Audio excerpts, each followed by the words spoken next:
صدر شی جن پنگ پاکستان تشریف لائے اور سی پیک کے بھائی میری تصویر نہ دکھائیں، وہ فیچرز دکھائیں مہربانی کر کے پلیز. اور سی پیک کے منصوبوں کے اوپر سگنیچرز ہوئے میاں نواز شریف اور ہمارے انتہائی معزز مہمان پریزیڈنٹ شی جن پنگ کے درمیان. سی پیک کے منصوبوں میں جو بجلی کے منصوبے لگنے تھے، حکومت پاکستان نے میاں نواز شریف صاحب نے ایک میٹنگ میں طے کیا کہ جس طرح ستمبر 2013 میں جس طرح صدر شی جن پنگ کے استقبال 2013 یا 14 تھا 14 جی، جس طرح وہاں پر گھیراؤ کیا گیا اور وہاں پر دھرنے دیے گئے اور اس کے نتیجے میں صدر شی جن پنگ کا جو دورہ تھا وہ ملتوی ہو گیا. میں اس کا چشمدید گواہ ہوں. اس زمانے میں جو چینی سفیر تھے وہ آج کل وہاں پر وائس منسٹر ہیں، وہ بھی تشریف لا رہے ہیں اپنے اعلیٰ سطحی وفد کے ساتھ. اس رات میں نے ان سے بات کی. انہوں نے کہا کہ شہباز شریف صاحب ہم نے پوری کوشش کر لی. عمران نیازی کو، ان کے ساتھیوں کو انہوں نے کہا میں خود ملا ہوں، انہوں نے انکار کر دیا کہ ہم ڈی چوک سے نہیں اٹھیں گے. وہ رات کے 11 بجے تھے. اگلے دن میں صبح 10 بجے سیدھا GHQ گیا اور جنرل راحیل شریف جو اس کو سپہ سالار تھے ان سے ملاقات کی اور ان سے میں نے گزارش کی کہ وہ بھی اپنی کوشش کریں کہ یہ دورہ ملتوی نہ ہو. انہوں نے اپنی تئیں کوشش کی، وہ اٹھ کے چلے گئے. ان کا شاید چین کے شاید ڈیفینس منسٹر سے ان کا ٹیلی فون کال تھی یا مجھے اس کا علم، وہ چلے گئے. میرے ساتھ جنرل اشفاق وہ آ گئے. اس وقت وہ CGS تھے، وہ اللہ کو پیارے ہو گئے، بڑے آؤٹ اسٹینڈنگ وہ پروفیشنل سولجر تھے، جنرل اشفاق ندیم. تو بہرحال شی جن پنگ نہیں آئے کیونکہ انہوں نے انکار کر دیا کہ ہم دھرنا 3 دن کے لیے بھی ختم نہیں کریں گے. Rest is history. 2015 میں جب وہ تشریف لائے، جب معاہدے ہوئے تو اس کے بعد ہم بیٹھے اور وزیر اعظم نواز شریف کی سربراہی میں میٹنگ ہوئی. بجلی کے منصوبوں کی جو کمیٹی تھی اس میں بھی تھا. میں نے گزارش کی کہ جس طرح پچھلے سال شی جن پنگ کے دورے کو ملتوی کروایا PTI نے، خدا نہ خواستہ دوبارہ انہوں نے کوئی دھرنا دے دیا تو سی پیک کے منصوبے اگر مؤخر ہو گئے تو یہ 20 گھنٹے کی بجلی کی لوڈ شیڈنگ کس طرح ختم ہوگی. تو انہوں نے کہا کہ آپ بتائیں. میں نے کہا کہ 5000 میگا واٹ پاکستان اپنی جیب سے لگائے. بڑی وہاں پر بحث ہوئی، قصہ کو تھا، فیصلہ ہو گیا کہ 2 منصوبے وفاق لگائے گا اور 2 منصوبے پنجاب لگائے گا. الحمدللہ برق رفتاری سے اس کے اوپر کام شروع ہو گیا. 3 منصوبے، 2 وفاق کے اور 1 پنجاب کے. ایک حویلی بہادر شاہ وفاق کا، ایک بلو کی وفاق کا اور ایک بھکی پنجاب کا. یہ 3 منصوبے مکمل ہو گئے. 2017 میں ہم نے فیصلہ کیا کہ ایک اور لگائیں، یہ جو پنجاب جو حویلی بہادر شاہ 2 یا پنجاب یہ تھرمل پاور کمپنی کا یہ دوسرا. یہ میں نے فیصلہ کیا کہ ہم اس کو بھی لگائیں گے تاکہ کوئی خدا نخواستہ قطعاً کوئی بھی رسک نہ ہو اور ہم الحمدللہ یہ لوڈ شیڈنگ ختم کر دیں. یہ 1250 میگا واٹ کا منصوبہ تھا. یہ چوتھا. اس کا معاہدہ ہو گیا. موٹی بات بتا رہا ہوں، تفصیل میں نہیں جانا چاہتا اور نہ کسی قسم کی خود نمائی میں. بھائی رہنے دے یار پلیز، سب دیکھ رہے ہیں. شاباش، اس کو ہٹا لیں اس کو. اب یہ میری بات غور سے سن لیں. جو وفاق نے جو منصوبے لگائے تھے 2، جس کا میں نے نام گنوائے، حویلی بہادر شاہ 1 1200 میگا واٹ، بلو کی 2 1200 میگا واٹ، تیسرا بھکی 1150 میگا واٹ. یہ جو چوتھا تھا جو 2017 میں جس کا معاہدہ ہوا یہ 1250 میگا واٹ، یعنی باقی پہلے تینوں کے مقابلے میں سب سے بڑی کیپیسٹی اس کی تھی. مگر الحمدللہ اجتماعی کاوشوں سے، ٹیم ورک کے نتیجے میں جو حویلی بہادر شاہ کا جو منصوبہ تھا وہ 1150 میگا واٹ کا تھا، یہ 1250 میگا واٹ کا، اور چند ایک سال کے اندر اندر ہم نے یہ معاہدہ کیا. اور اللہ تعالیٰ کا ایسا کرنا ہوا کہ یہ 1250 کا میگا واٹ کا منصوبہ حویلی بہادر شاہ بھکی جو 100 میگا واٹ کم تھا وہ الحمدللہ ہم نے اسی قیمت پہ لیا جو بھکی کی قیمت تھی، یعنی 100 میگا واٹ زیادہ مگر حویلی بھکی کی قیمت کے اوپر. اور تقریباً مجھے یاد ہے ان دنوں میں $100 ملین، یعنی اس زمانے کے 10 ارب روپے، اس زمانے کے 13 ارب روپے کی بچت ہوئی. یہ ہے وہ ٹیم ورک جس کی میں نے آپ کو تفصیل بتا دی نواز شریف کی قیادت میں. اب آئیں آگے جو پاکستان کی قسمت سے جو کھیلا گیا. یہ منصوبہ معاہدے کے مطابق 2019 میں مکمل ہونا تھا. اس کی جو پہلی جو تھی اس کی ٹربائن وہ ہمارے زمانے میں آ گئی تھی اور وہ حویلی بہادر شاہ ٹرانسپورٹوں کی چلی گئی تھی پہلی ٹربائن. مکمل منصوبہ 2019 میں مکمل ہونا تھا اور ہر چیز ایل سیز ویل سیز ہم نے ہر چیز مکمل کر لی تھی. اب یہ سنیں اس کی جو ٹوٹل قیمت ہے اس وقت وہ تھی تقریباً 74 ارب روپے.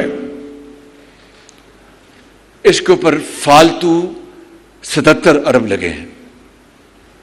یعنی جو مکمل منصوبہ جو ہمارے زمانے میں جو ہو گیا، میں نے بتا دی تفصیل آپ کو، وقت نہیں ضائع کرنا چاہتا. 74 ارب روپے کا منصوبہ، اس کی کل لاگت تھی قیمت کی، مگر اس تاخیر اور بدنیتی اور ملک دشمنی کی وجہ سے 77 ارب روپے کے کاسٹ اوور رنز ہوئے. کاسٹ اوور رنز کو کیا کہتے ہیں اردو میں؟ فالتو، یعنی حرام کے پیسے گئے، وہ حرام کے بالکل، وہ ڈوب گئے سمندر میں، دریا برد ہو گئے، بالکل کوئی وجہ نہیں تھی اس کی. ماسوائے کے ایک کرمنل نیگلیجنس ہوئی، مجرمانہ غفلت کہ یہ نواز شریف کا منصوبہ تھا، اس دور کا تھا، اور اس کو بالکل اس کو ختم کر دیا گیا. 77 ارب روپے مزید لگا کر اب یہ مکمل ہوا ہے، جس کے لیے یقیناً میں وزیر اعلیٰ پنجاب، ان کی ٹیم کو، جو ان کے ایم ڈی ہیں پنجاب پاور کمپنی کے، فیڈرل گورنمنٹ کے منسٹر آف پاور اور ایم او ایس پیٹرولیم، جنہوں نے پوری طرح فیسیلیٹیٹ کیا کہ یہ مکمل ہو گیا، اب یہ چل پڑا. لیکن آپ بتائیں مجھے کہ یہ 77 ارب روپے کا ظلم اس غریب قوم کے ساتھ، کہ ہم جب کشکور لے کے جاتے ہیں تو شرم آتی ہے اور انگلیاں اٹھتی ہیں، مگر دوسری طرف ایک منصوبہ جو کہ عوامی فلاح بہبود کا، زراعت اور صنعت اور حفظ کی ترقی کے لیے منصوبہ تھا، اس کو مؤخر کر دیا گیا. آپ آج 30 جولائی 2023 کو یہ آج اس کا جو ہم نے افتتاح کیا ہے. ظاہر ہے کہ ٹرائل رن پچھلے چند مہینوں پہلے ہو گئے ہوں گے اور شاید وہ سنگل سائیکل پہ بھی چل گیا ہوگا، لیکن مکمل ڈبل سائیکل پہ ہوتا ہے جب وہ پوری طرح آپریشن ہو. تو مجھے بتائیں کہ اس کا خون کس کے کندھے پہ آپ تلاش کریں گے؟ 77 ارب روپیہ قوم کا جو دریا برد ہو گیا، کس سے آپ لیں گے؟ کس سے حساب لیں گے آپ؟ یہ ہے وہ ظلم اس ملک کے ساتھ جو ہوا، اس طرح بربادی ہوئی، اور اس حمام میں سب ننگے ہیں بالکل. 75 سال کا یہ قصہ ہے. یہ پدی قومیں کہاں پر اوجے سریہ سے آج وہ باتیں کر رہی اور ہم آج بھی رینگ رہے ہیں. یہ وجہ ہے، کوئی اور وجہ نہیں ہے. اگر اس کو جانا جاتا کہ یہ عوامی فلاح اور ترقی کا منصوبہ اور یہ نواز شریف صرف اگر اس نے اس کو اپنا سنگ بنیاد رکھا ہے اور یہ ملک کی ترقی کا ہے، تو شاید ترقی کا پہیہ بڑی تیزی سے آگے بڑھ رہا ہوتا. میں یہاں پر کوئی خود نمائی کی بات نہیں کرنا چاہتا. 1122 جب 2008 میں آیا تو اس کی شروعات پنجاب میں ہو چکی تھی. یہ عوامی فلاح اور بہبود کا ایک شاندار منصوبہ تھا جس کو ہم نے پورے پنجاب میں کونے کونے میں پھیلا دیا. اور میں نے کبھی ہچکچاہٹ سے یا کبھی بھی میں نے کام نہیں لیا کہ میں اس کی تعریف نہ کروں, یا اس زمانے میں جس زمانے میں بنا, جہاں سے اسکاٹ لینڈ سے آیا, جو لے کے آئے, سب اس کے تعریف کے مستحق ہیں, تحسین کے مستحق ہیں, کیونکہ یہ پنجاب کے عوام اور ملک کے عوام کی ترقی اور بیمار لوگوں کے لیے جن کو اس کی بڑی سخت ضرورت ہوتی ہے, جہاں ایکسیڈنٹ ہوتے ہیں, سیلاب آتا ہے, کیونکہ یہ this was some thing in the national interest. تو یہ ہے وہ سب سے بڑا گناہ, بیماری جو آج ہمارے جسم میں لگ چکی ہے. اور یہ 77 بلین روپیز, ابھی آپ نے دیکھا کہ یہ میڈیکل سٹی جس کی آج سنگ بنیاد رکھا گیا ہے, اس کی پوری قیمت 50 ارب روپے ہے. اگر یہ 77 ارب روپیہ دریا برد نہ ہوتا تو میڈیکل سٹی کی پوری ایلوکیشن کرنے کے باوجود 20 ارب بچ جاتے کسی یونیورسٹی اور کسی اور کام کے لیے. یہ ہے میرے بزرگوں اور نوجوان ساتھیوں, بہنوں اور پولیٹیشنز اور سرکاری افسران, ہماری تاریخ کا حادثہ, البناک ترین واقعہ. اور یہ اکیلا ایسا واقعہ نہیں, یہ تو چونکہ سامنے آ گیا, اس طرح کے بے شمار واقعات ہماری 75 سالہ تاریخ میں تاریخ کا حصہ بن چکے ہیں. تو میں آج یہ کہنا چاہتا ہوں کہ اگر اسی طرح ہمارا چال چلن رہا, یہی ہم نے اپنے دکھی انسانیت کے ساتھ کرنا ہے, تو پھر آپ یہ کہتے ہیں کہ پاکستان کی معیشت کیوں زمین بوس ہو گئی, کشکول توڑنا چاہیے, اور ہمیں قرضے نہیں لینے چاہیے, اور ہمیں اپنا ہندوستان سے آگے نکلنا چاہیے, اور ہمیں دنیا میں اپنا کھویا مقام حاصل کرنا چاہیے. اس طرح تو نہیں ہوگا. یعنی کوئی تو اس کا جواب دے, کوئی تو پوچھے یہ کدھر ہے وہ ہمارے عدلیہ, انصاف کرنے والی عدلیہ. انہوں نے کیوں نہیں اس کا 100 نوٹس لیا؟ باقی تو ہر چیز کا وہ فوراً نوٹس لیا جاتا رہا, اور ابھی بھی ہو رہا ہے. ایسے منصوبے جہاں پر قوم کی دولت لٹ گئی, کسی کو پرواہ تک نہیں, کسی نے پوچھا تک نہیں. میرا قطعاً مقصد نہیں کہ جناب وکٹمائزیشن ہو, نیب ہو, سوال پیدا نہیں ہوتا, لیکن کوئی تو بتائے کہ یہ 77 ارب روپیہ کس جرم میں دریا برد ہو گیا, اور یتیم کو اور یتیم کر دیا, بیوہ اور غریب انسان جن کے پاس تعلیم کے لیے, علاج کے لیے پیسے نہیں ہیں, جو بڑی مشکل سے اس کے حلال سے اپنی 2 وقت کی روٹی, 1 وقت کی روٹی پوری کرتے ہیں. عید شبرات ان کو لے کے ایک سوالیہ نشان بن جاتا ہے کہ کیا بچوں کے لیے لے کے آئیں, کہاں سے ان کے لیے کپڑے خرید کے لے کے آئیں. تو اس طرح پاکستان کے ساتھ ظلم اور زیادتی ہوتی رہی. اور جس طرح میں نے کہا کہ اس حمام میں سب ننگے ہیں, مجھ سمیت 75 سال کا یہ المیہ ہے, لیکن رونے سے تو کچھ نہیں ہوگا. یقیناً ان تمام معاملات کا ایک شفاف احتساب ہر صورت ہونا چاہیے, چاہے وہ میری حکومت ہے یا کسی اور کی حکومت, چاہے وہ ڈکٹیٹرشپ تھی یا ایک پولیٹیکل رجیم. اگر جرم ہوا ہے اور زیادتی ہوئی ہے تو اس کو اگر آپ نے اگنور کیا تو پھر قومیں اس طرح پھر وہ تباہی کا شکار ہوتی ہیں. اور اگر احتساب ہو انصاف کے ساتھ, اور کسی کے ساتھ کوئی وکٹمائزیشن نہ ہو, زیادتی نہ ہو, وہ قومیں پھر اپنا ایسا سفر اختیار کرتی ہیں. کوئی 49 میں چین اپنی آزادی کی آنکھ کھولتا ہے تو آج 2023 میں دنیا کی 2nd لارجسٹ اکانومی بن جاتا ہے. کوئی پاکستان کا نقشہ 60 کی دہائی میں جنوبی کوریا, اس کا چربہ اس کو وہاں پر امپلیمنٹ کرتا ہے تو آج وہ دنیا کی اکانومیز میں بہت تیزی سے آگے بڑھ جاتا ہے. جاپان اور جرمنی جنگ دوئم میں بالکل وہ دیور ریز ٹو گراؤنڈ, بالکل ان کا تختہ کر دیا گیا تھا.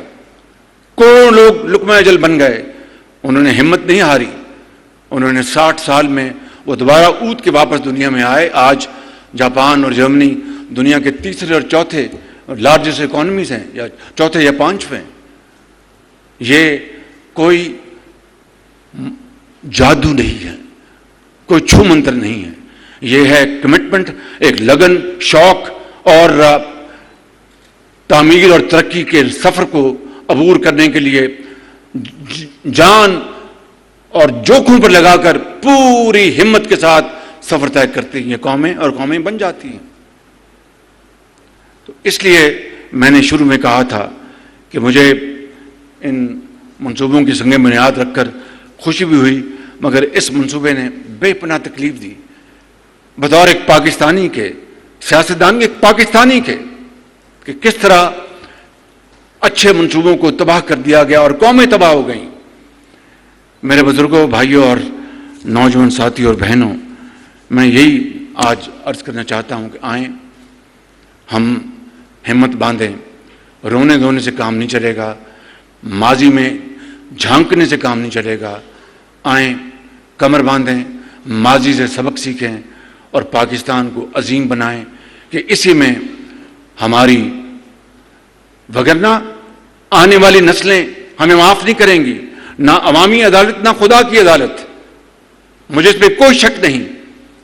آئیں آج فیصلہ کریں کہ ہم ماضی کے ان تمام دھبوں کو دھوئیں گے اور پاکستان کو عظیم بنائیں گے, صرف دن رات محنت, امانت اور دیانت کے سفر کے ذریعے, اور قائد کی اور اقبال کی روح کو تسکین پہنچائیں گے, اور لاکھوں شہیدوں کو جنہوں نے پاکستان کے لیے اپنا خون دیا, ان کی روحوں کو سکون پہنچانے کے لیے میں آپ کا بے حد شکر گزار ہوں. پاکستان پائندہ باد.